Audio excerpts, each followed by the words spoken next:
isn't to live forever. The goal is to create something that will. Welcome to Perspective, a podcast for wedding creators, where we sit down, often with a special guest, and talk about our many years of experience in the wedding industry so you can learn from us and grow your wedding business. And who are we? Well, I'm Simon, and this is Babe the Sheep Pig. Together, we are Cinemate Films' Scottish-based wedding filmmakers who love nothing more than drinking coffee and talking shop with others in the wedding industry. And we've teamed up with Photography Farm to bring you 6 special episodes of this podcast in anticipation of Thrive 2024, an all-star wedding photography workshop taught by 6 phenomenal mentors. I've been saying that for 6 times, but actually this is going to be the 7th recording of the podcast. So I've been lying to every single one of you. You get a bonus episode. This is the bonus. It's great. This is obviously sponsored by With Jack, but I will get onto that a little bit later in the show. Greg, who are we talking to today? We are talking to the queen of the farm, Lisa Devlin. Hello, how are you? Hello, Lisa. Hi. Oh, I love that. Queen, I'll take the title, yeah. I'm very good, thank you. And how are we all doing? How's sunny Scotland? It's cold as fuck up here, Lisa. Jesus. I think when I got in the car this morning, it said -5. Oh, God. I was like, what? Yikes. But yeah, we're doing really well. It's nice and toasty in here, even though we're wrapped up in our winter clothes. I was like, Greg, is this going to be looking weird? Me having a shirt over my jumper? He's like, nah, people won't notice. It's a shacket, isn't it? Yeah. No, I think this one's just a nice soft shirt. But yeah, I have had plenty of shackets kicking about. Nice. But yeah, we've actually this is our second podcast of the day, Lisa. I'll be up front with you. This has been a busy day. That coffee. So, I mean, if I'm speaking too fast, it's because I've literally had a bucket of this already. And yeah, but forget about my coffee. Do you have a drink? Are you ready to give us your time and your knowledge? I have. So I am going to open up a can of Trip. Oh, very chilled out. I don't even know what that is. What is that? What is it? My shopping channel. You've never heard of Trip? Greg, have you heard of Trip? Yeah, it's like CBD infused, doesn't it? CBD infused. Yeah. Oh, shit. So I'm going high and Lisa's going low. Chill. I love this stuff. It's so nice. It tastes really nice. This one is elderflower and mint. Okay. But they do all sorts of really nice flavors because I never drink coffee. Sorry lads, I know. It's all right. You know this from before. Yeah. I don't drink coffee. I do love tea, but I have decaf tea. So I don't really have fizzy drinks with caffeine in them. Mm-hmm. So I'm quite Puritan. But this stuff is really nice, and I just find because at the end of the day, you want most of us work from home. Like my office is here in the house, and when you've had a stressful day, there's no decompression because you don't travel home. Mm-hmm. Like if I was traveling home from a wedding, put power ballads on in the car or listen, read a magazine, do something on the train. If I was traveling home. But when you just sort of finish in the office and walk out, I find that it's like just really tempting to go to the fridge and open the wine as your decompression. Dangerous stuff. What's your go-to power ballad there, Lisa? Oh, yeah. Anything 80s, maybe early 90s. Yeah. Spent yesterday with an earworm. I think it's Bryan Adams. We posted a little meme on the Photography Farm account on our grid yesterday, and oh my god, that song is it Bryan Adams? I'm going to play it for you and then you can tell it's me. Not the Robin Hood song, is it? I don't think it's the Robin Hood one.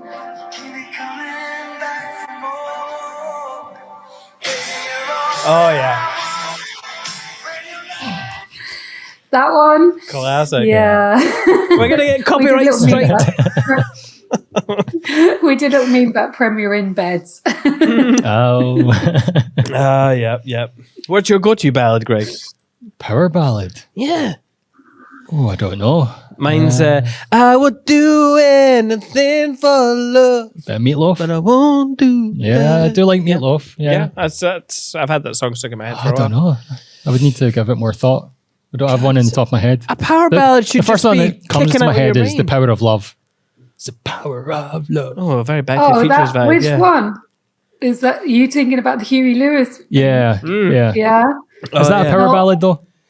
No, that's not No, a power ballad. no. That's just a pop tune. You want something like, I also love Pat Benatar. Oh, Love is a Battlefield. What a banger. Right. I'm having trouble remembering that one as well. Anyway. Don't make me play it for you. I won't. I'll make you sing it. Go. Good luck with that.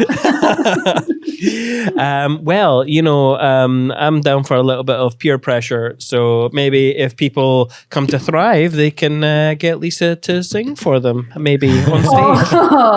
Oh my God. I hate karaoke. I hate, I can't sing. So I don't want to actively participate in something that I'm bad at because I'm also quite competitive. The only time we did end up doing karaoke when we had Thrive a couple of years ago, not last year, but the year before. Oh, yeah, I remember. Last night, all the speakers, we ended up falling into a karaoke bar. And you can imagine, by the end of the week, we have no voice left. Everybody's running on fumes. And yeah, but I'll blame that Rebecca Carpenter again. I was going to say that was definitely her suggestion. You don't need to be a good singer to do karaoke. Yeah, but you there only was a couple lose. of good singers. I'm looking at you, Sean Bell. Sean Bell can sing. He can belt out of tune. Yeah. I bet. I mean, he was the front singer, the lead singer of a band. So Oh, okay. In fact, yeah, he didn't tell us that before we went to the bar. well, fun fact: his band supported Ash back in the day. Remember Ash? Burn, From Belfast? Burn, baby, burn. Yeah. Is that right? Yeah, Yep. yeah. So there you go. Yep. The question is, Lisa, you're back on. This is the second time. Why are you back on? Yeah. What's happening? You like us that much?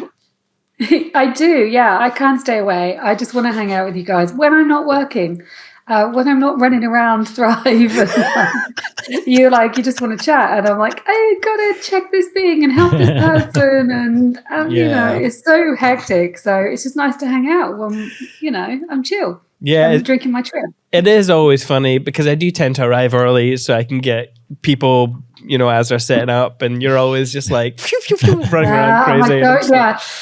I bad. think in the last emails that people get before they come to the conference, I'm like, please don't come before, I think it's 9 a.m., which gives them 30 minutes before official start time.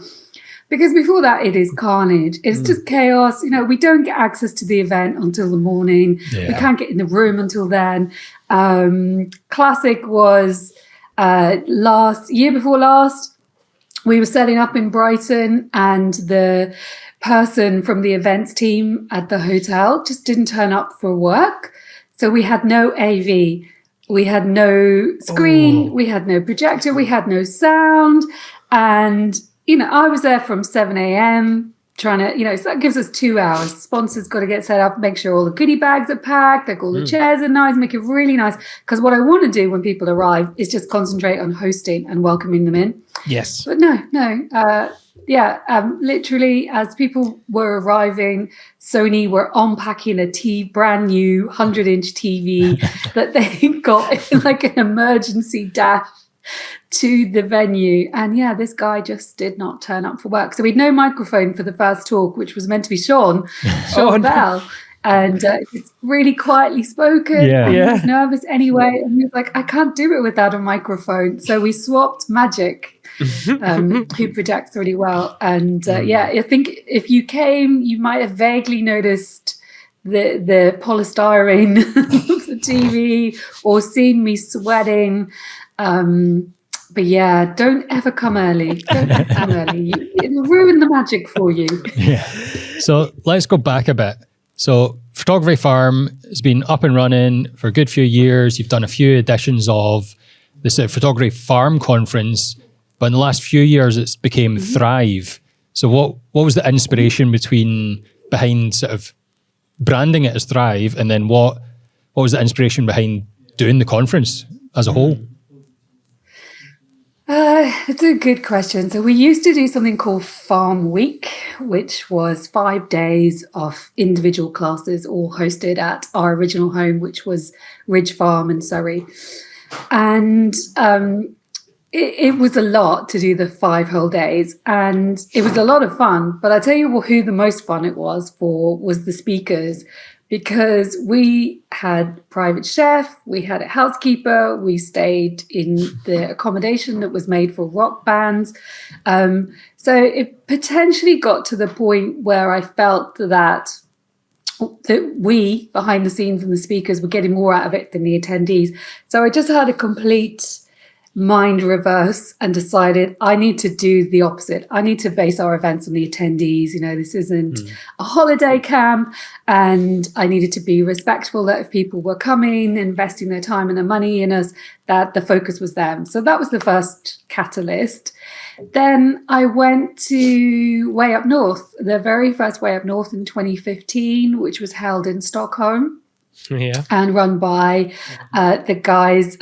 So you've got Cole Roberts, who, they were wedding photographers. They decided to put on a conference. And I really enjoyed it. It's a 2-day conference. They still run them. They run them twice a year at different cities around Europe. Mm-hmm. And it's just really inspirational chat, really inspirational talks. I love seeing my peers. I love meeting new photographers who've been going for a while.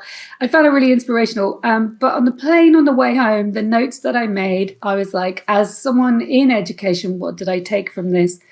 And I felt as an attendee, it was incredible to listen to the talks. Like the first speaker was Fergerista, and I'd never heard of him at that point. And I mean, you've spent time with him, you've had him as a guest. What an inspiration. Yeah. And I just thought, how incredible would it be to now go out and see him shoot? So I thought, if I was going to do a conference, that's what I would do. I would do a day of talks, and then I would break out into small groups with the speakers and actually work shooting with them in a small group. And I was like, somebody needs to do that. Like, somebody should do that format. And by the time the plane landed, I talked myself into doing it. Yeah. I was like, you know what? I could do it. I wouldn't have gone straight into doing a conference. I would never have had that confidence. But by then, I had been doing education for a fair few years. And so that was 2015. And we did one more Farm Week, and then 2017 we did the first Thrive. And your question about the name, well, it was trying to think what we were offering, trying to in one word express what the exchange was, what you were going to get. And we felt that people go to conferences because they need that shot of inspiration. They want to be re-inspired. They want to come away fired up and ready to put new energy back into their own businesses. And as we moved into tougher times, kind of 2020, 21, 22, it became even more of a relevant term, because it was, survive or thrive. Yeah. Which one, the process, like I always think of it like you're in survival mode, or are you thrive mode. So fingers crossed, that's what people get from it when they come. Yeah. And now, I mean, what number is this now? How many Thrives have you hosted? So interesting question again, because obviously we had to skip some. So we did 2017, 2018, 19, then 2020. We were all set to go. Yeah. Our date was beginning 23rd of March, 2020.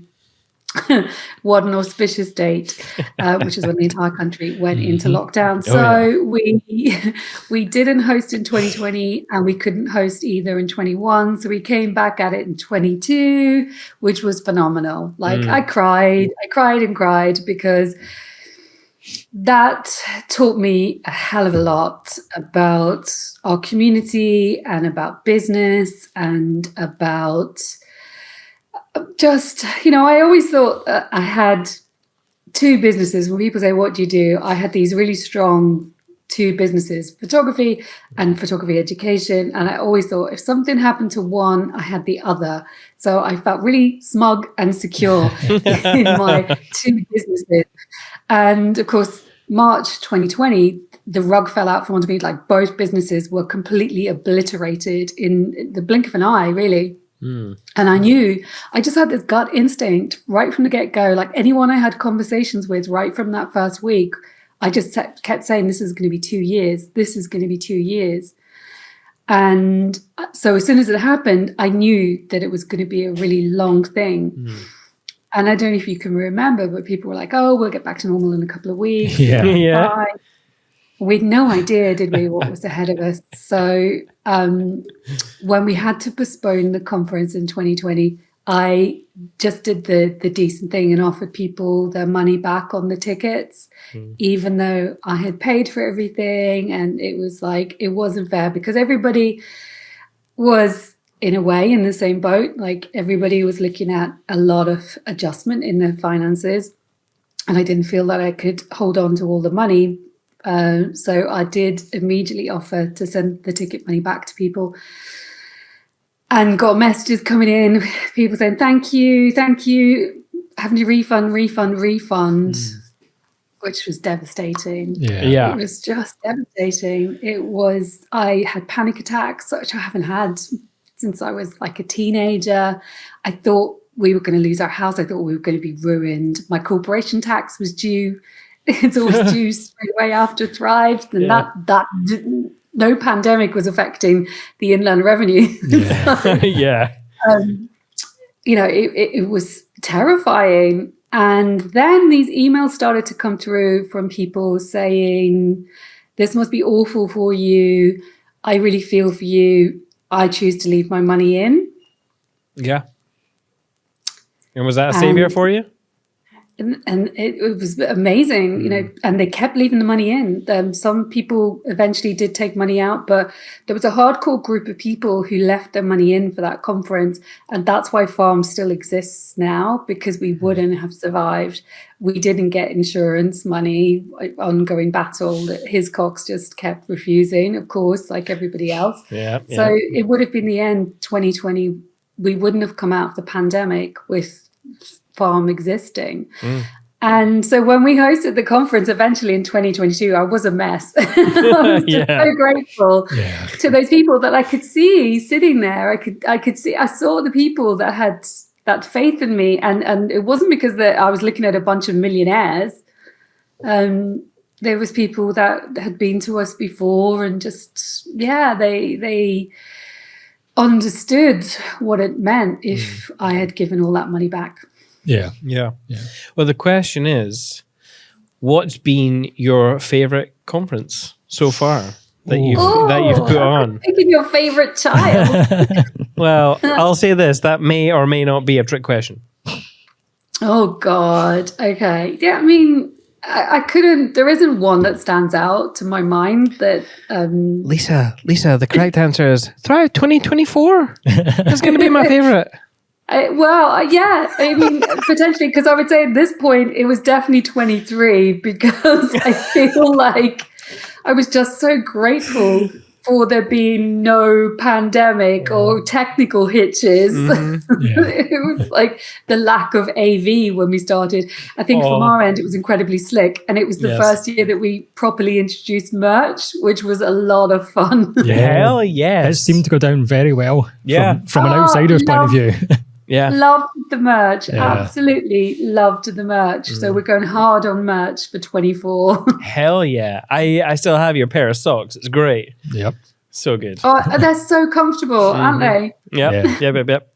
But yeah, so Thrive 2024 is, I mean, what a lineup of people that you've managed to get to come, because and in case people don't know, even though we've spoken to everyone already, John Dolan, Melody Joy, Joe Greenfield, Brooke Johnson, Joy Zamora, Esme Whiteside. I mean, I am very excited to hear every single one of these people speak and just to hang out with them. I think it will be a really, really good time. So what made you select every single one of these people?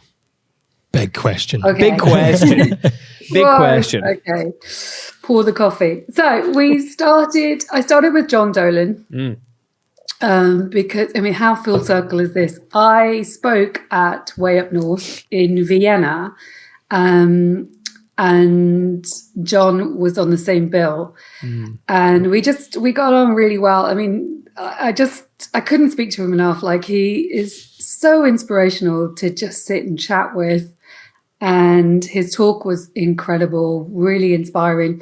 The guy, he's shot like at the White House, he shot the Kennedys, he shot all these celebrities, and he stands up and he did a talk where he just showed pictures of like his cousins. He's like, here's my friend. He's not starry, but like phenomenal at what he's done in his career. And John and I, we've been photographers for a similar amount of time, like since the 90s. And there's not many people around in the industry that have got the longevity that we both have. So there are peculiarities from having shot for so long that only resonate with other people who had been. Yeah. So just the chats I loved it. And I was thinking, how amazing would it be to get him to Thrive? And I didn't think he would say yes. I didn't ask him when we were in Vienna, but I asked him straight away when we got home. And so that was March last year. And he was just like, yep, I'm in, count me in. I don't know if he'd have said yes if I hadn't met him and hung out with him. He'd have been like, who's this utter stranger?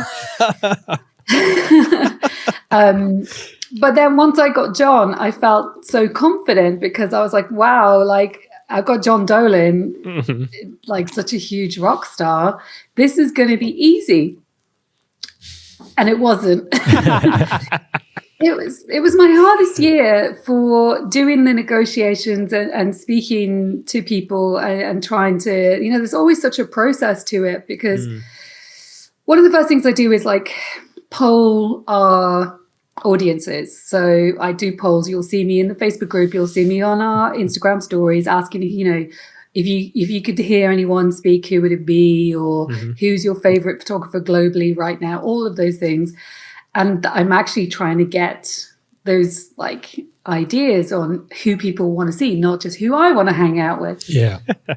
And some of the people that I approached, we got so far down the line and then it ended up not working out. Nothing bad, but just the way circumstances are. And Thrive's a commitment, it's not a 2-day conference. It's over the course of a week and it's travel and all the things that kind of involved in it.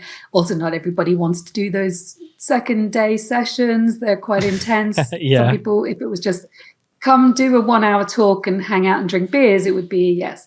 So it took me months. It took me months because I go from speaker to speaker. I think, okay, that one's booked in. What am I missing? What am I lacking?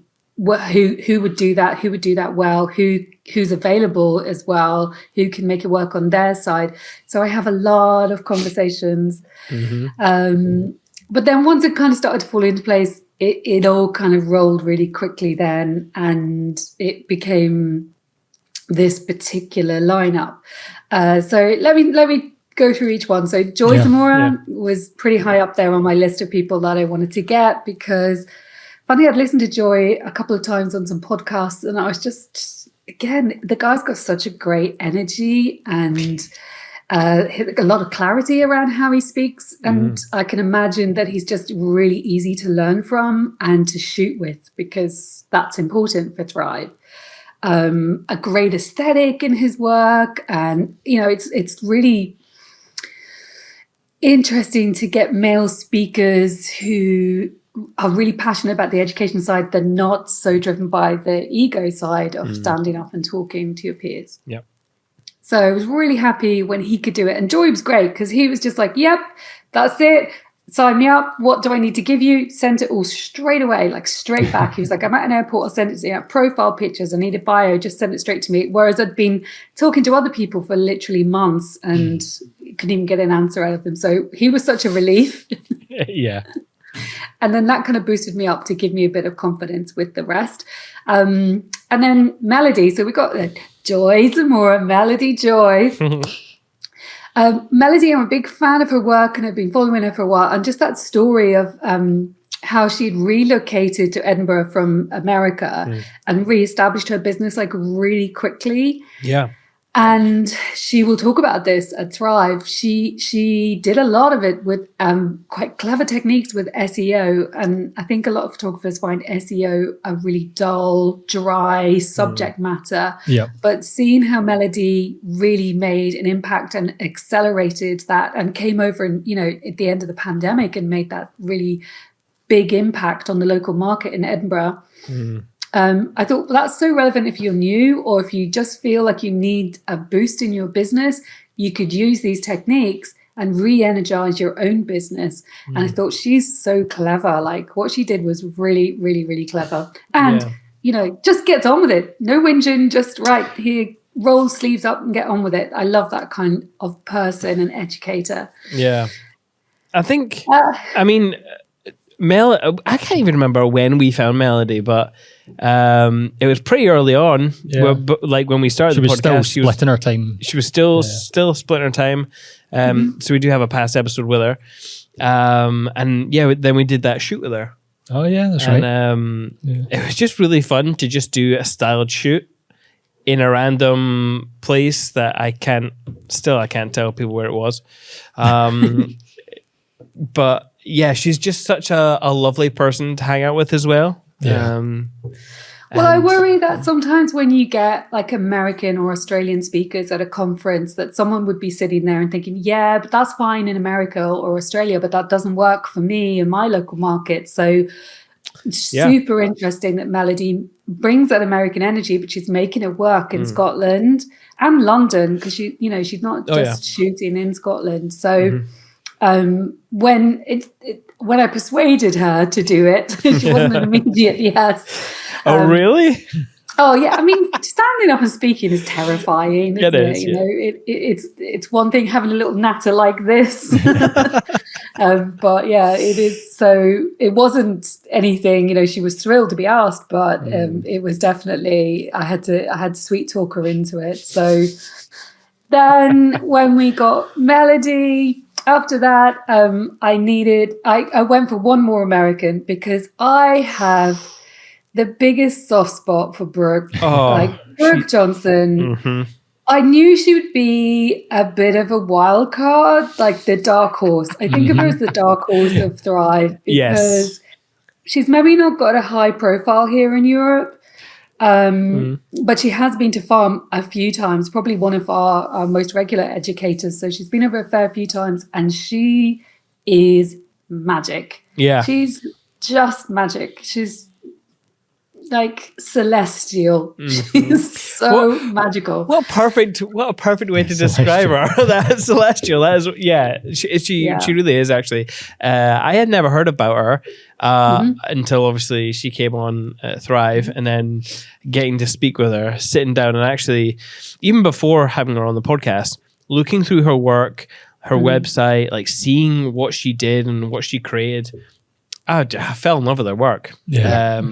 Much like John Dolan, I fell in love with his work as well. But there's such almost like a DIY type vibe. Like she is creating images that I really like. She's not just like there and does something with the camera to make an image slightly different. She's putting thought into stuff and creating things with light, and she was very kind enough to give us her lighting guide that I can't remember what it's called, but I ran myself a bath one night and I put the candles on and I went through it because I was like, I promise you I will do this and I'll do it properly and I'll sit through it and I'll read everything and I'll give you feedback, and that is exactly what I did, and it was wonderful.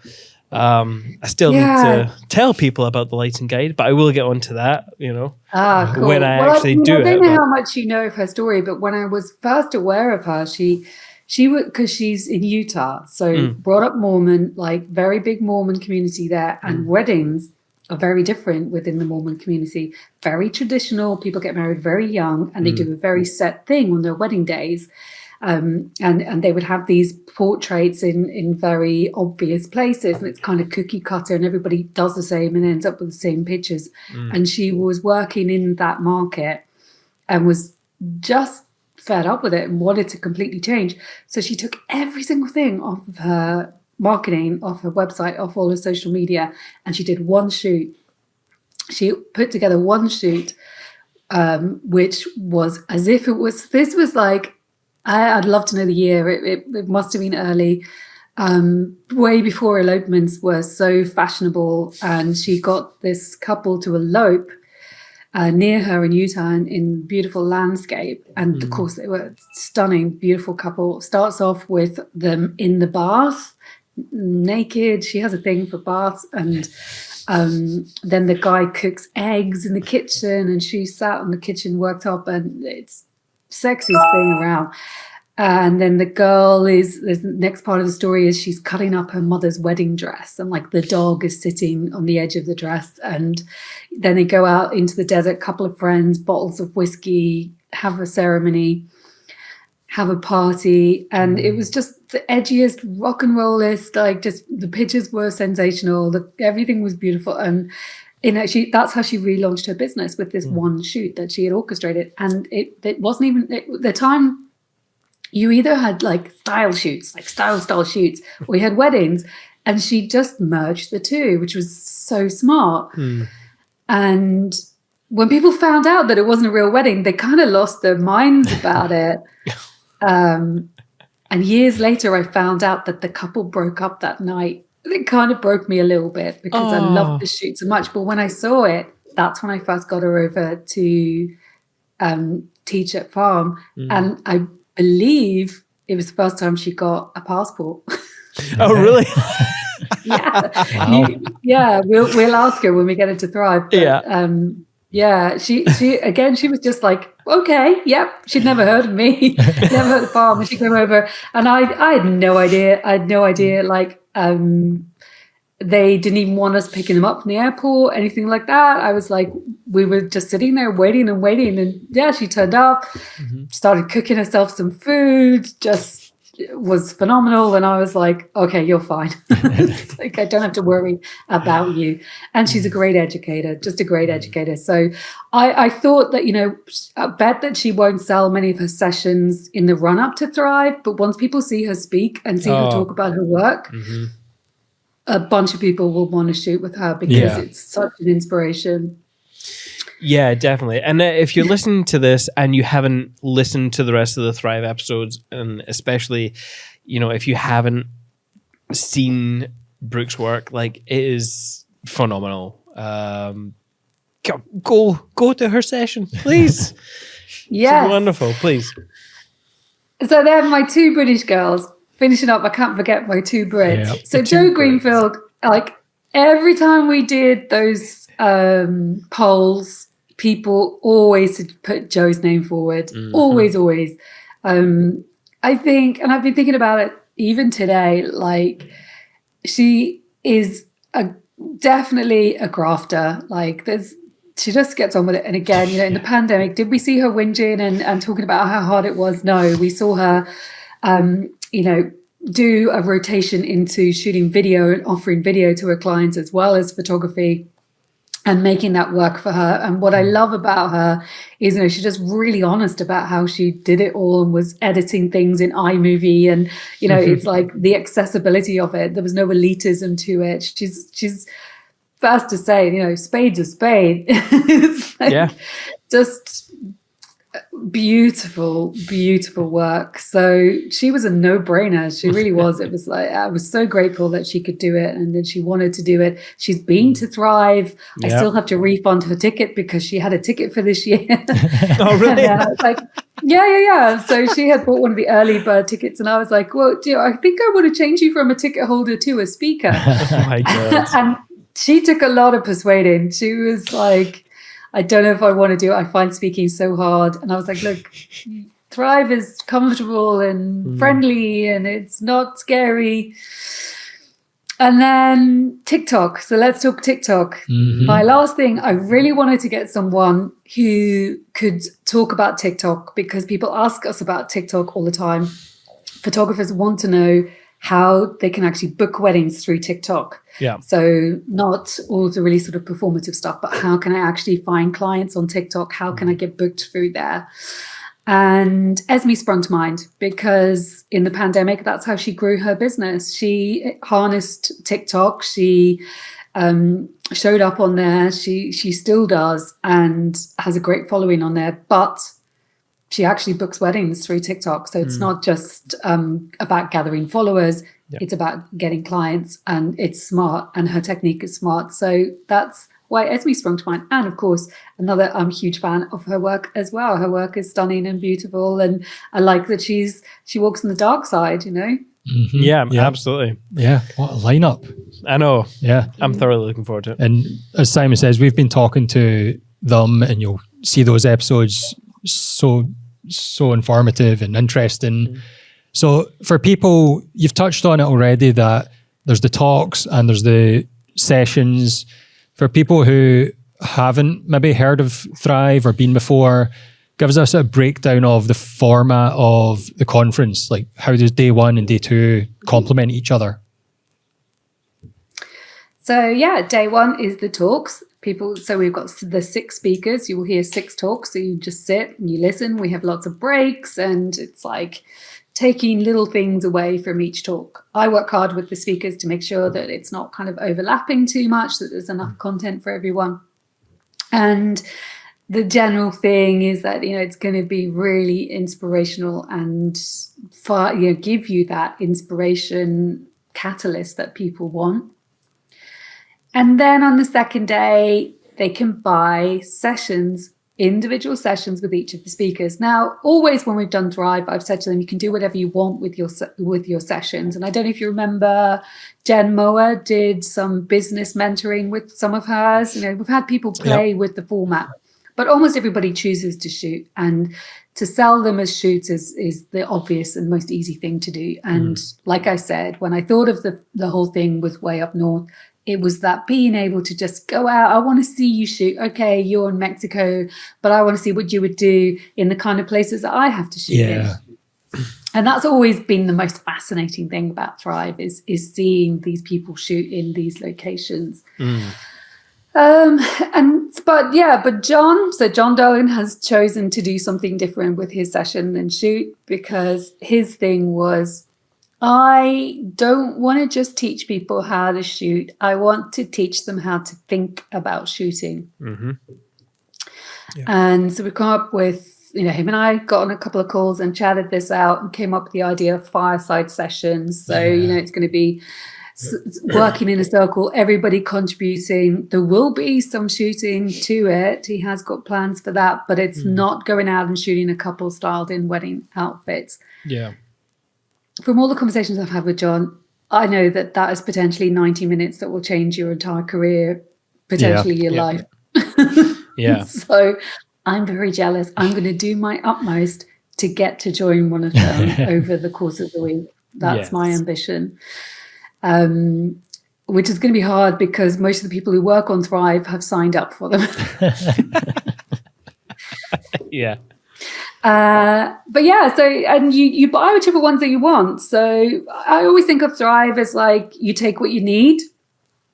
So people can come for both days, be there for all of day one, listen to all the talks, pick which person or up to 3 people that they want to shoot with on the second day, or go to John's fireside session. So take what you need, and they don't overlap. You can go to 3 different ones. or just one. Obviously there's financial implication for all of these things, so choose your favorite. We get a lot of people that come and they listen to the talks, and then they decide who they want to do a day 2 session with. And we also get people that don't come for day 1. They just come for day 2, and they're a fan of that person and they want to do this small group work with them. So really, it's a take what you need. That we don't force you. You don't have to spend the whole 2 days with us. Of course, I think that's the best experience of Thrive if you do. And we have a little bit of socializing and time to just chat and karaoke. ain't no karaoke.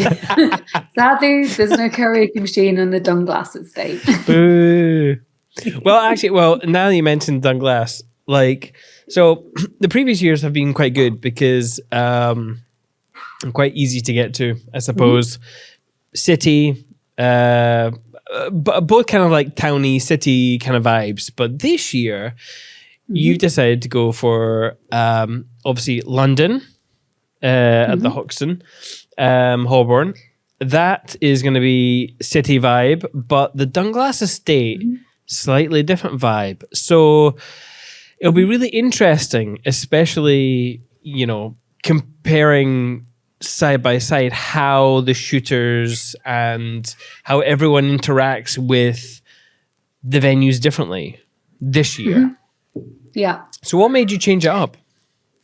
So I've realized that when people come for those day 2, the shoots, they often, what they want to do is they want portfolio content. Okay. I always thought that they would originally be, people maybe wouldn't even bring their cameras, that they would just listen to how a photographer directed a couple or look at how they use the light or ask about their settings. So I thought they would be kind of a more observational thing. Yeah. But over the years, they have changed and developed into people want portfolio content. I see that. I saw somebody push for Jurista out of the way to get a picture. It's like, excuse me, mate, get out of the way. And so I understand that element is important to the people coming. They want the pictures. And so last year I brought in Lena Sabala as a stylist. So she was there the year before as a model. And we were just chatting in between the sessions. And she was talking about, I was like, I always love your own style shoots. And, she put her look together and her husband's look together for their little session that they did for us, and brought some flowers and stuff. And I was like, would you do that for me for all of them? Which she loved that idea. And I was like, look, I'll just pay you. You take care of all this. And she did such a great job last year. So I was like, right, let's develop that side of it. If people want portfolio content, let's make it a little bit easier to get. And I'm sure you remember when we were running around Glasgow, the hotel in Glasgow.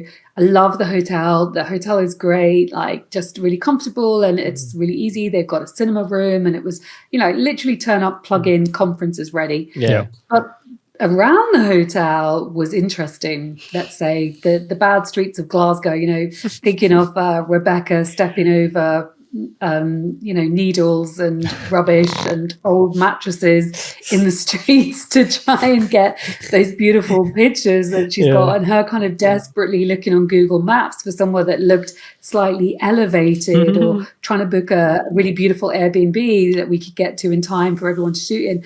So I felt like we were compromising and trying to shoehorn something in that people wanted, but it was difficult to make it happen. So I was like, why don't we just hire an estate? Let's go out, let's get somewhere pretty and actually pander to this, actually facilitate it. So recognize that it's a big part of what people want.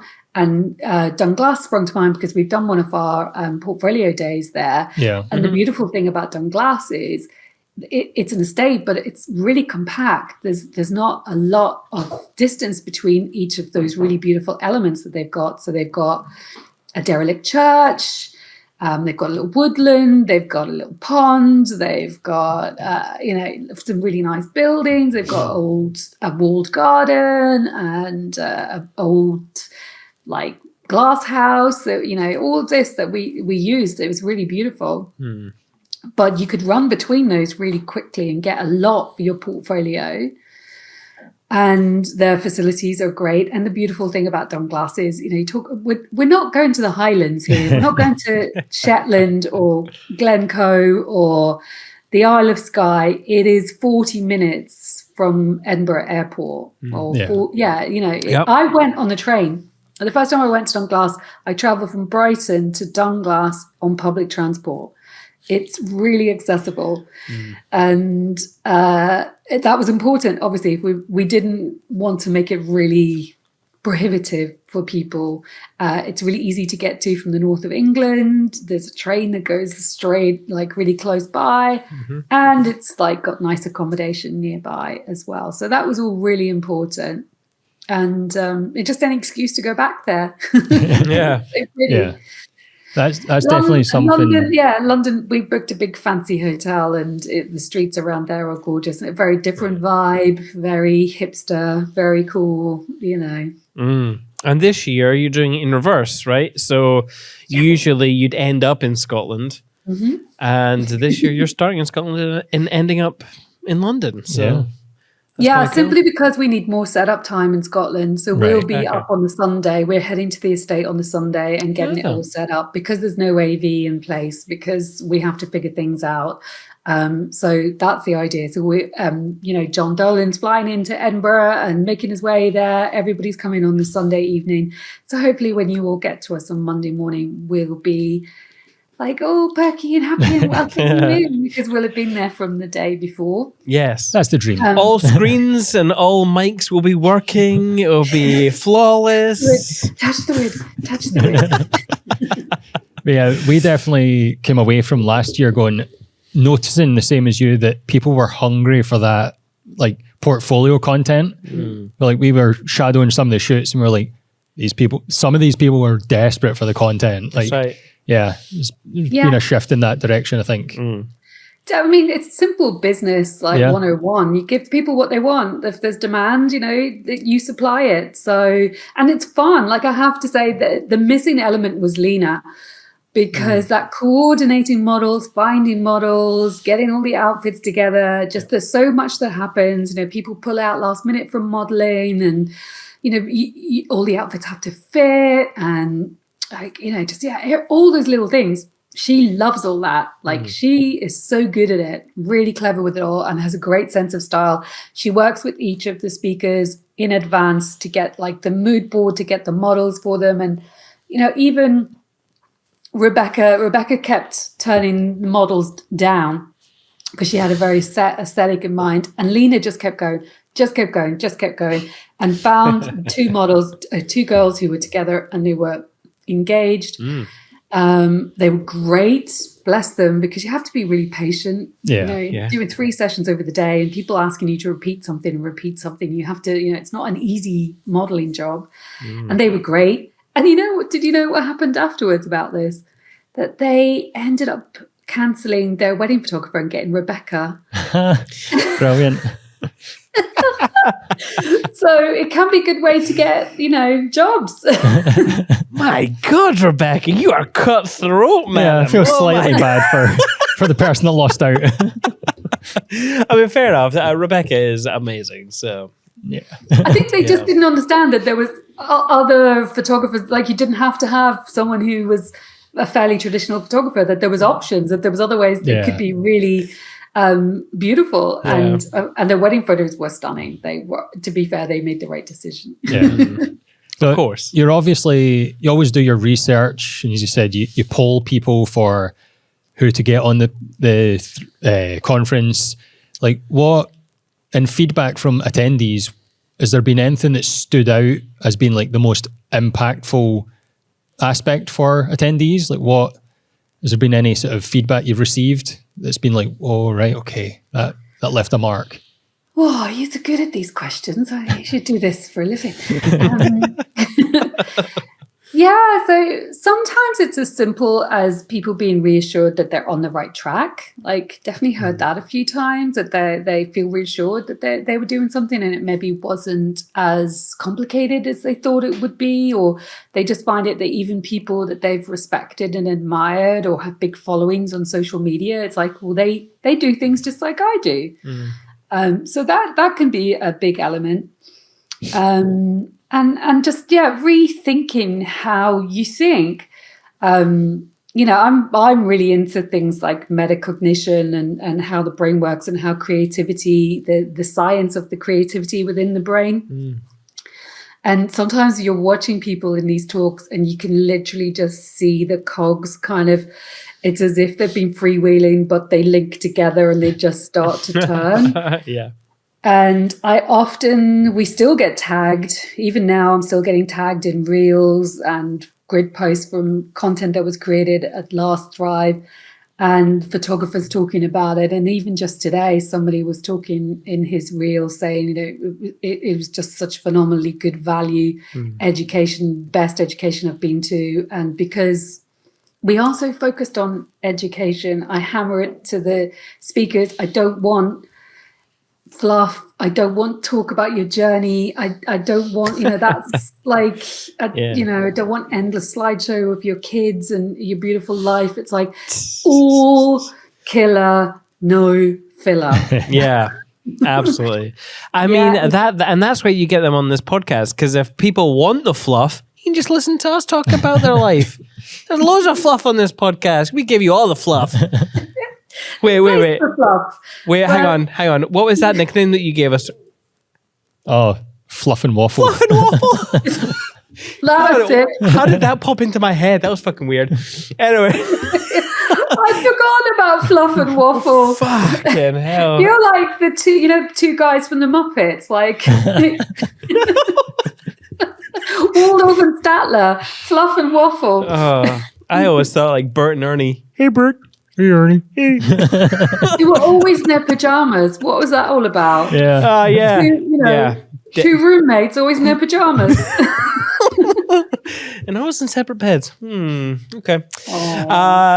You are very, like, you build communities. Like, that is what, or you don't build communities. You gather people to be a part of a community. And I always wonder, is there any like specific success story that you've heard of or you can think of with someone who's come to Thrive? Like anyone at all with a good story? I mean, we've definitely seen some newer photographers that have come in like right at the beginning of their journeys and maybe came on their own and maybe didn't know people there or didn't kind of know, they had never been to a conference before, were worried. And I've seen photographers at that level really take off and stay friends with the people that they make connections with at Thrive. That's totally one of my favorite things. And of course, when lockdown, we did online conferences and there's just not that element to it. So although when we came back and I did 2022, I actually swore I wasn't going to do any more. I went into 2022 and I said to my husband, like, if you hear me even remotely talk about doing another one, just restrain me, because the stress of those 2 years of postponements, I was like, I don't know why do I do this? Like, it's so ridiculous. And about 20 minutes in, I was like, yeah, let's get up a sales page and put up tickets for next year. Yes. Because I just love it. I love that element, that getting people into a room and seeing them make connections with each other, seeing someone who's stressed and anxious when they get there, relax and start. I see them at the break times, like with people, they've got in jokes already, by the first break, they've already got their little gang formed and they go off in the evening and they have these crazy dinners. They tag me and I see them in stories, and the girls who go off and like just, have a fun night and let me know all about it, or come in hungover, or just someone who comes and gets away from her kids and her family and books a really nice hotel room and just treats it as a little mini break. There's tax deductible, that girl, like, no, I don't want to go out and socialize and I just want to get the robe on and the fluffy slippers and Yeah.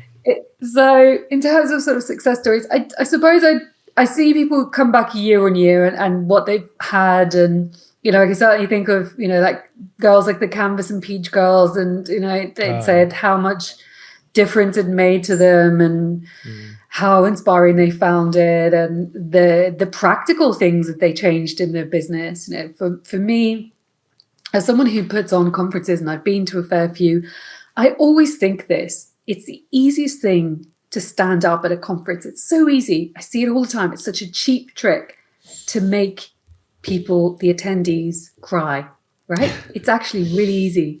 Oh, okay. Because we're in an emotional business. We often, in emotional situations, things are highly emotional in our work environment. And it's quite easy to tell a highly emotional story and people will resonate with it and they will cry. I see it again and again and again. Yeah. What's actually incredibly difficult is to get people who've attended to go home to action changes in their business that make an impact on how much money they're going to make that year. That bit is really hard. That's my ambition. That's what I'm like. Leave your sob stories at home. Give them things that are really, really actionable and are going to make a difference in their income. And when they come back next year, that they have seen this happened to me because I did this, because I learned it at Thrive. Yeah. Yeah. And that's why they will come back next year, because they'll go, that made a difference. So I can come back. Yeah.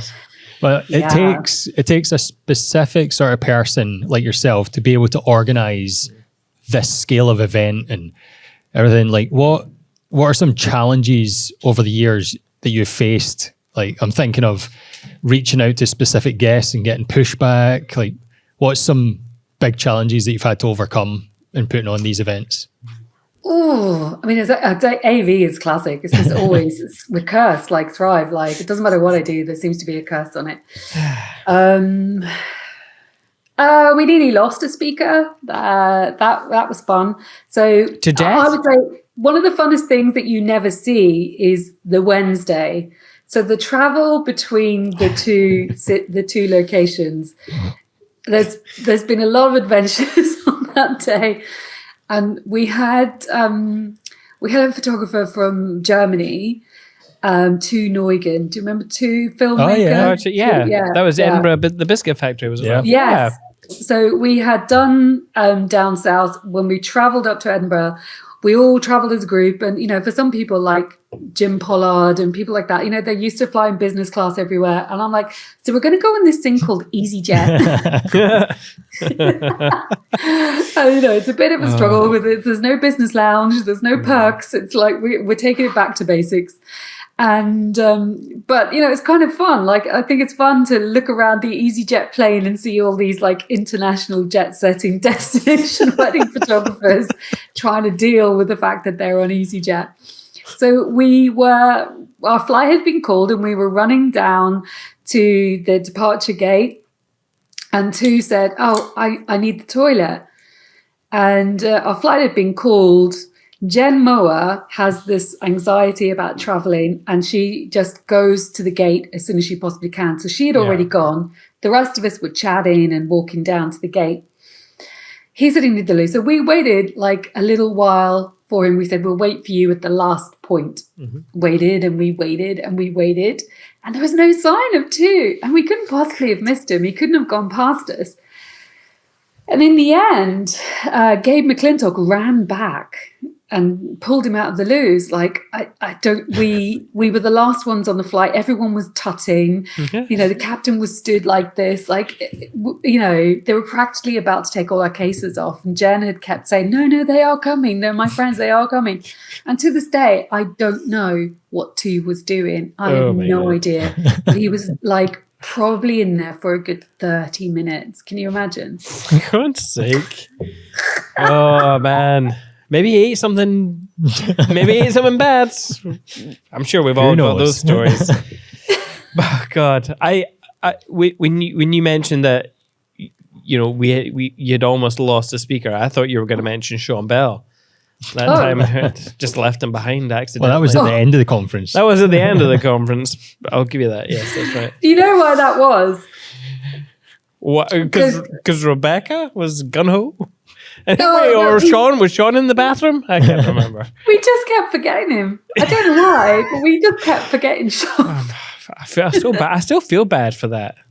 Terrible. I don't, you just have a block. I don't know why there was just a block. I suppose. I don't know. I suppose because we're all just so comfortable with Sean. I don't know. I don't know. So comfortable, we don't even notice he's not there. Yeah. And then it became a thing. So then we did it on purpose because it was really winding him up. Sean, if you ever listen to this, I'm so sorry. Oh, we're going to see him on Saturday. Oh yeah, we're working with him on Saturday, right enough. Well, he's coming. He's coming to Thrive. So yeah. Oh, good. He's got a ticket. We won't forget him this time. I mean, he's paying. You better not forget him. Listen, on a didn't charge him. Oh my god.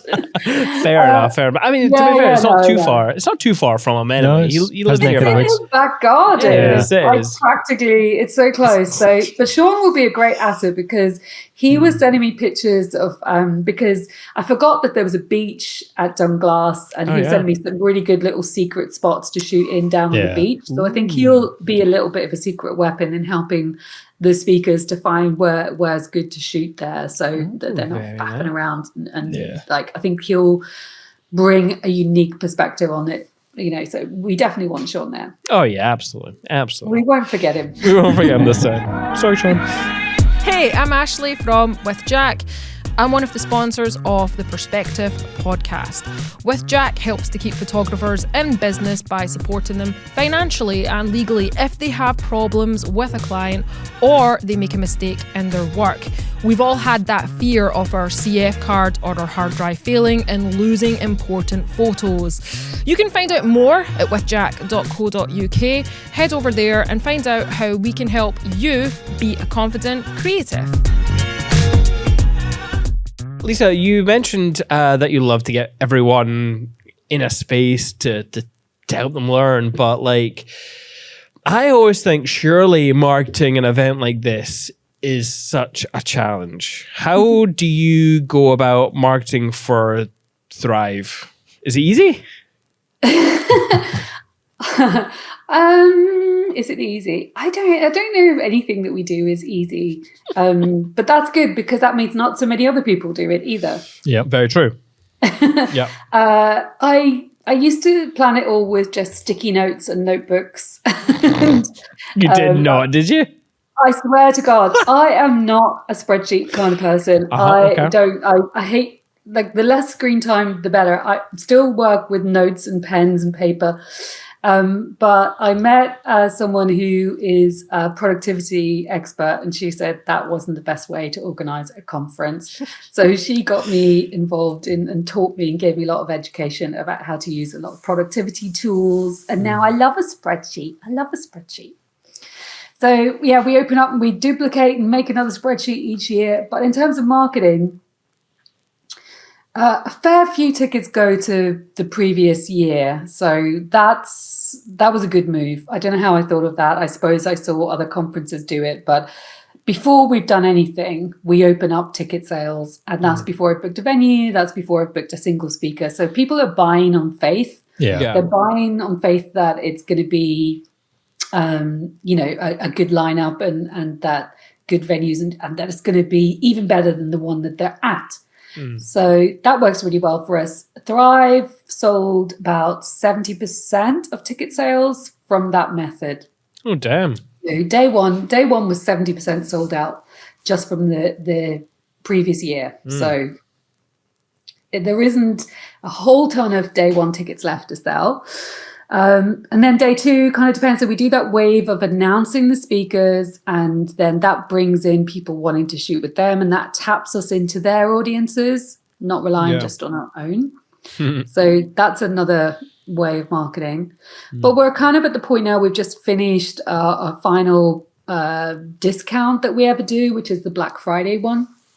Yep. And so nothing much will happen between now and a couple of weeks before the conference when you get all the FOMOs kick in. You know what it's like? Like people start to have that fear of missing out and see others go in and they're like last minute purchasers. So yeah, we've got a marketing campaign running for the final kind of 6 weeks to accommodate reaching those people. Nice. I like marketing though. Like marketing's a hell of a lot of fun. It is? Okay. Oh yeah, that's the fun part. Like that's my strength, and then the bits that I'm not great on, then like I do like farm those off to other people. Yeah. Fair enough. The 70% of ticket sales right at the start, is that to help fund, getting the venues and getting the speakers and all that kind of stuff? Like, or does funding an event come from sponsors or? Sponsors would be the ones. The money from the sponsors is what's used to do all of that. And thank goodness, because that did mean in 2020 I could refund those tickets. That money was just sitting in the bank. Yeah. Because I think that would be a terrible way to do business. You have to always have that contingency in place. And I know now that you have to have that contingency in place. So that money never gets spent on, it doesn't really ever get spent. Yeah. Days in farm. So yeah, but sponsors this year, I'm very excited that we have a brand new sponsor, and this is exclusive for you to find out that Canon are joining us for the first time. Ooh. Oh my God. Are they going to be opposite Sony? Sony? Are they going to battle? Is that what we're going to see? No. So I don't know if you noticed, but Sony didn't join us last year. Yes. We didn't work with Sony last year. They had a few circumstances that meant they couldn't sponsor Thrive last year. Oh. And so it left a bit of a gap. And then Canon got in touch saying if an opportunity comes up, we would like to work with you on your conference. And I was like, well, it just so happens that an opportunity has come up. So I'm super excited because it means that we can get kit, lenses, cameras, stuff for people to try. So when they go out on that second day, if there's something you've been thinking about trying, and I'm thinking with Canon, it's that 28 to 70 f2. Have you ever tried it? No. He's been desperate to try it. Oh, Sony, don't try it. Don't try it because you're going to want to buy it. Well, we're Sony shooters now, so. I know. I'm Sony, and I'm like, should I just get a Canon and that lens? I mean, it is. I'm not gonna lie, it's tempting. But I mean, the last time Sony were at Thrive, that's when they got me. I played around with their cameras, and then I just thought, "Fuck, Greg, this is." I'm gonna have to keep him away from the Canon stand this time. But because we've all up until 2 or 3 years ago, we were all Canon through and through. So I know. But then Canon, you were just too slow for me. So yeah. But I'm looking forward to seeing your tech at the show. And Sony, well, you fucked around and you found out you can't be at Thrive anymore. You silly people. I like your cameras, but you messed around and now you don't get to see us anymore. So there. It's a shame. I love the guys at Sony. We always had a great time. Great bands. I know, they were so nice as well. Yeah. I know. So how do you how have you settled on the pricing for the tickets? Obviously, sponsors cover a lot of the costs, and then ticket price will help boost that sort of revenue. But what is the ticket price for people who are listening and are actually interested at the moment on those last remaining tickets? And how have you settled on balancing that to get an income and also keep it cost effective for the attendees? Yeah, so it was $375 for day one, and then the sessions on day two. We stopped calling them shoot sessions. You'd be glad, Simon. Yes, because I couldn't bloody say it. That's why I couldn't say it.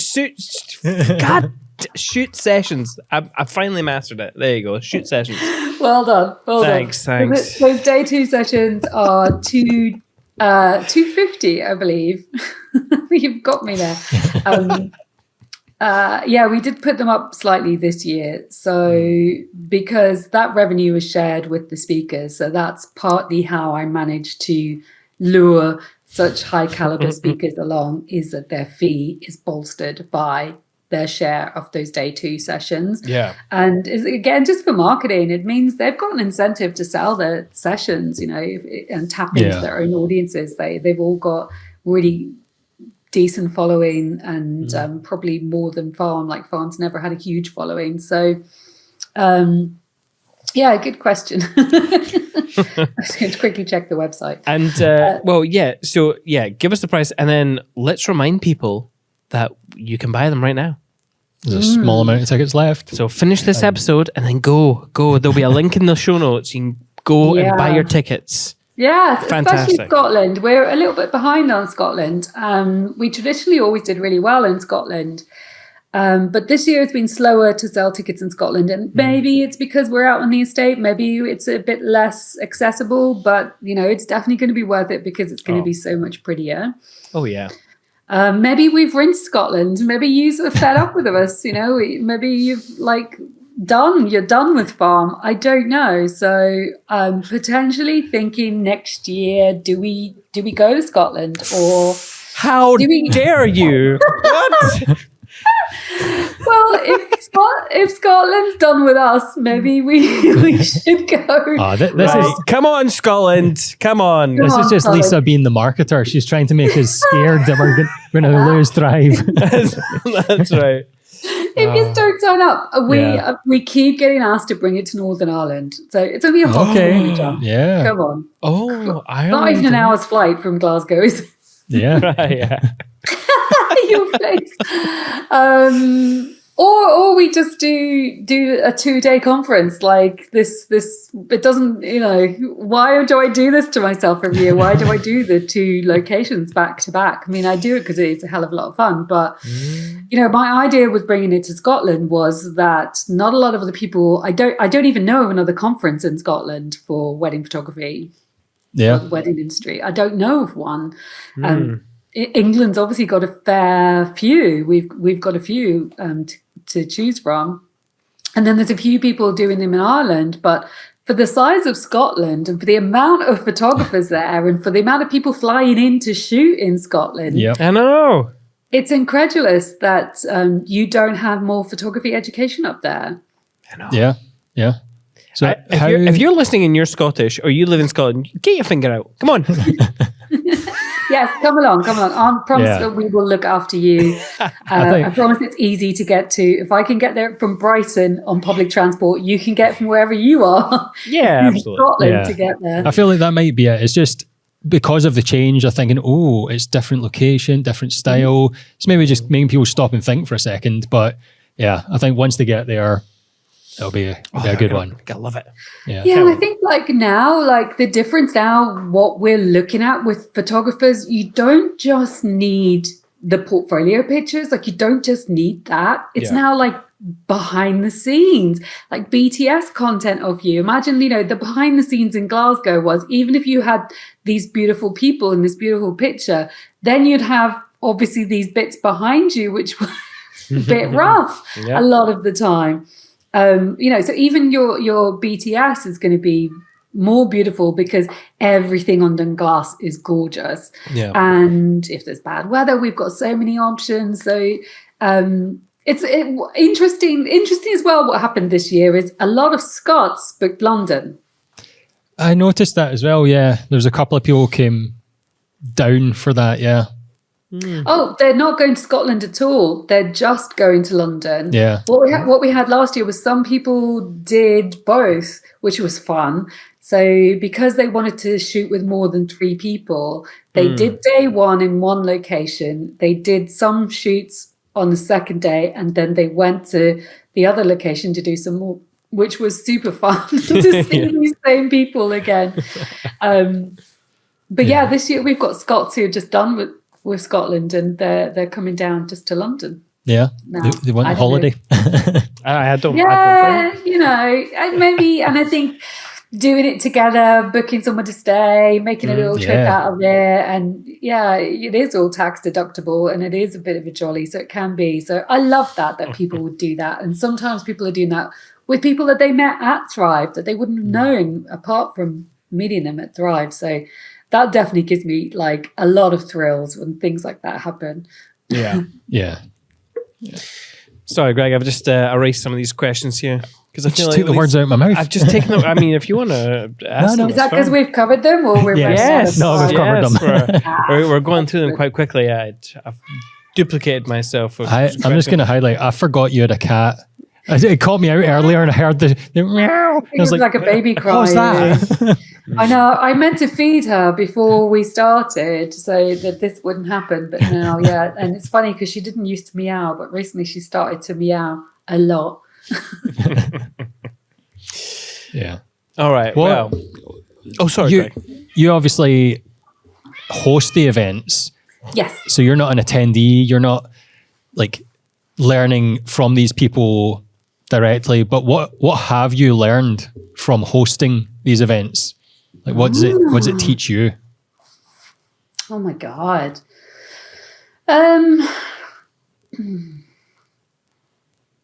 I think, oh God, you're just killer with these questions. I should have asked these in advance. I have to say, I don't get to really absorb and listen because there's just always so much technical stuff going on. There's just so much like live admin and you know, coordinating things and, you know, working with the venues. And it's like, it's rare that I get to properly sit and listen to a talk.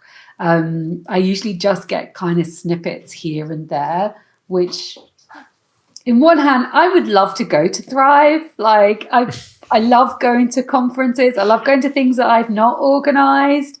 I love going to things that I'm a speaker at because being a speaker is like a really lovely experience. People are really respectful and, you know, it's just such a wonderful thing if you're ever invited to do. Terrifying, totally terrifying. However, I've always really enjoyed it. But yeah, in terms of thinking, like, I think like really learning to like just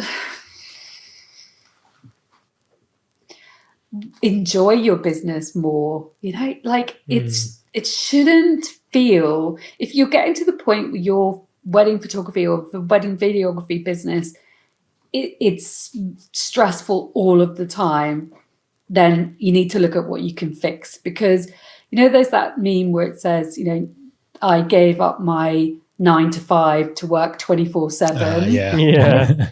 Actually incredibly easy to end up in that. And because you love it and because you love your job, you don't feel like you're necessarily working all the time. And next thing you know, it's like you can squeeze your weekends and then you're back in editing starting on a Monday. And it's like, I would say one thing I've really had to take on board is to properly take the breaks and to then when you're in your business, be really present in your business. You don't have to do it all. Nobody does do it all that you perceive to be really successful. They're definitely farming out some jobs and it's never how it seems. Yeah. So I think for me, the really interesting thing is getting to know these speakers away from the glitz and the glam and the big social media numbers, finding out what things are really like for them. And yeah, it's often this, you know, to not forget to have your life alongside of your job. Yeah. I think that's probably some good advice there. Because I think, I mean, and everyone loves talking about the work-life balance and podcasts and mindset stuff, but it really is like, please remember to enjoy your life and enjoy your work and don't just slave away. Yeah. Like at these conferences and Thrive, I love, like, we don't actually listen to much of the talks either because we're quite often running about a camera, but the best I love is just the downtime at the breaks and just chatting to the other attendees or chatting to the speakers. And it's just like, just on a person-to-person level and just knowing more about the person and the business. That's what I love. Yeah. Last year at Thrive, you mentioned not getting off the bus. Yes. Do you remember that? Yes. I quite like that message. Can you repeat it for those listening? Oh, so this is the Stockholm bus station syndrome, I think it's called. You put me on the spot again. I have. But the concept is, so it's not Stockholm, it's a different Scandinavian city. But anyway, imagine it's Stockholm. It doesn't really matter, but it's a Scandinavian city. And at the bus station, there's one bus station in the center of the town, and imagine like there's a couple of bus stations in Glasgow, isn't there? But you start the journey all in the same place. All right. So everybody starts at the bus station. And then the first parts of the journey are the ones where it's in the city and you're seeing landmarks and you see lots of people and beautiful shops. So you look out the window, and the first part of everybody's journey is really exciting and interesting and dynamic. And then when buses, like they're diverging out from the city, going into the suburbs, like the scenery starts to become a lot more boring and tedious. And it's like, if you imagine that is your business, the beginning, when we set our businesses up and you first get a website, you first start posting on social media, you first start attending workshops and conferences and meeting your peers and finding out about educators and all of the things, and you buy a template for a pricing guide, or you do, all that stuff is shiny and exciting and new and really sexy and interesting. But then you get to the point where it's like a bit of a hard slog, really. It's like, I don't care who you are and how many followers you've got, it's hard work. This job is hard work. You're sweating your ass off at some wedding summer, and it's like people there don't really care about you. So whatever personal problems that you have, like nobody's there to care for you while you're doing your job. And yet you've got to do the most spectacular job possible. There's no second chance. You can't go back and correct it. It's hard work. It's often, there's not a lot of gratitude for your work because people don't see it until much later. So how many times you've been at a wedding and the speeches are going on and everybody gets a thank you. The person who made the cake, who's at home watching Strictly in their pajamas, and you're stood there going, it'll be me next, it'll be me next. And it's like, oh no, they didn't mention me 10 hours in on my feet. No, thank you. I once had a groom at a wedding where he was doing a speech. He did that. He looked me right in the eye and I was like, oh, he's going to say it. And he went, can you get me a drink? And I was like, okay. Yeah. So anyway, the buses. So gets to the boring bit of the bus journey. And it's, what do you do? What do you do? Do you get off and you go back to the station and you start again? And people do that. They go to another conference. They sign up for another workshop. They buy more presets. It's like they keep doing the shiny, exciting stuff. Whereas the only way to get to the destination is to stay on the bus. You stay on the bus. You never get to your destination if you just keep restarting things. People get a new brand, or they think I need a new website, or I need to redesign my blog, or I need to go on another style shoot and take on board that style or this style. It's like, just show up for your business, do all the boring stuff, do the hard slog. It's a service industry. Sadly, it's not about any of us. It's not a great industry for the ego. You do the work, you provide the service, you do it well, you deliver it, you keep going, you keep going, you keep going. And then you start to understand that that's how you get to these destinations. I get people ask me all the time, like, how do I become a speaker? How do I win awards? How do I get accolades? It's like, I've been doing this for 2 years. Where's my award? Yeah. How do you get these things that I don't have? Stayed on the bloody bus. Yep. Stay on the bus. And on that note, that brings us to the end of this wonderful bus journey. Oh, we could throw the usual questions at her. What usual questions? What one piece of advice? Well, no, that's your one piece of advice. We'll let that be your one piece of advice for newcomers. Well, book recommendations. Last question, book recommendations. Book recommendations. Any new books since we last spoke to you? Oh, a new book. So it can be anything. I tell you what, I went to the most fabulous exhibition. I spoke about it in our Facebook group. I went to see an exhibition in my local museum for the photographer Lee Miller. So Lee Miller was a photographer for Condé Nast in the 1920s. Simon's quickly Googling. Yeah. Lee I am actually, yeah. And But I think I know. a female photographer in the sort of 1920s to 1950s. She was born in New York, but she died here in Sussex, where I live. And she was a fashion model. She was a model for a lot of the surrealists. She was friends with Picasso, with Dali. She had this phenomenal life, and all the time was a photographer. And then kind of started to, she was doing like her own kind of style shoots and fashion photography and getting them published in Vogue. And then she came to sort of feel a bit fed up with photography and fashion and was more involved in art, sort of took a bit of a step back, and then the war happened and she became a war correspondent, and she was taking photographs often in places where there was no other accessibility, there was no other record of these things. And throughout the war, she photographed a lot of incredibly harrowing things. And she was sending them back to Condé Nast, who published a very tiny amount. So a lot of what she documented wasn't ever published. So there's an exhibition which you can see all of her work, including some of these which are like really difficult to look at.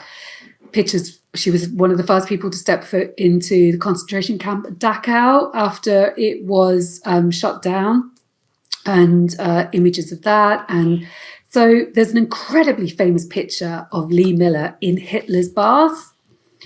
So after Hitler killed himself, his apartment had been empty, and he didn't kill himself in this apartment, but the apartment was empty. After she finished taking photographs at Dachau, she went and she was like, I know, I'll stay in Hitler's apartment because it's empty. And there's a picture taken of her in his bath, and there's like a framed photo of Hitler beside the bath. Yeah. And what I didn't realize till I went to the exhibition, and this is going to blow your mind. If you look at it, if you Google it, everyone Google the picture. Those boots, which are on the floor, on the bath mat in front of the bath, the dust that is all around those boots is from Dachau. Yeah. I don't know if you can see that very well, but damn. Everyone Google the picture. Yeah. I mean, that's her uniform that she's just taken off, has a bath. She needed a bath, but also the significance of her as a white woman having a bath in Hitler's bath. Anyway, so the exhibition kind of blew my mind. The exhibition was a lot of her clothes, and so it was the context of her clothes. So her clothes were kind of really controversial. She was one of the first women in the UK to ever wear a bikini. I mean,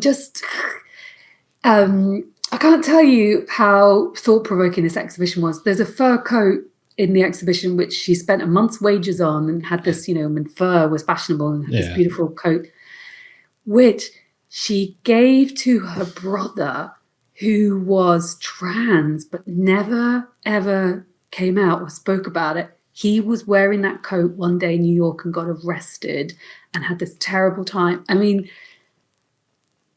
it's like such a different world and such the same world. So her brother went on to become this trans activist, and it resonated so much with me because there was no, she just got on with it.